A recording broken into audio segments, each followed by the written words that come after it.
Could be coming for those who take care of animals, including dogs and cats in the state of Iowa. Many in the pet industry welcome the possibility of change.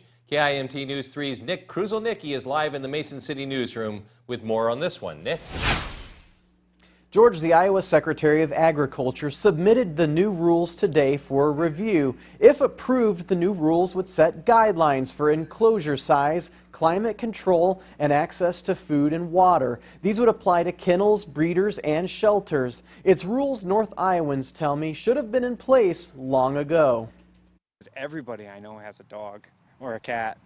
Everybody.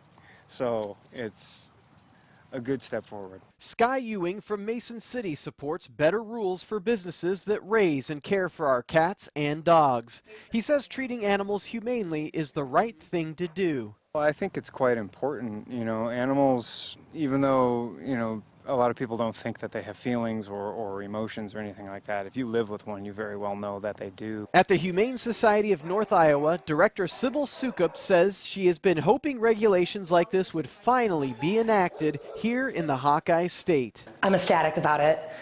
For many, many years, as long as I've been in this position, so over a decade, people like me have reached to our legislature to enact better welfare treatment for animals in our state. According to the Animal Legal Defense Fund, Iowa ranks 48th in the country when it comes to animal protection laws. Sukup says there are over 17,000 dogs in puppy mills in the state. Just last year, KIMT News 3 was there as more than 170 dogs were removed from this puppy mill in Manly.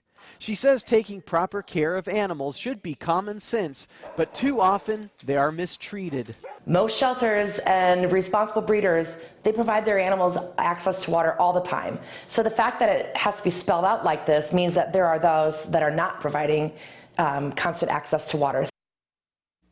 The new rules will need to be evaluated by a legislative panel, and if they are given the okay, those requirements will go into effect in January. Live in the Mason City newsroom, Nick Kruzelnicki, KIMT News 3. Thank you, Nick. And according to the Animal Legal Defense Fund, Illinois is the state with the best animal protection laws. Minnesota's right in the middle, coming in at 21. Well, if you're craving some authentic Mexican cuisine in Rochester, you're in luck. Los Arcos Kitchen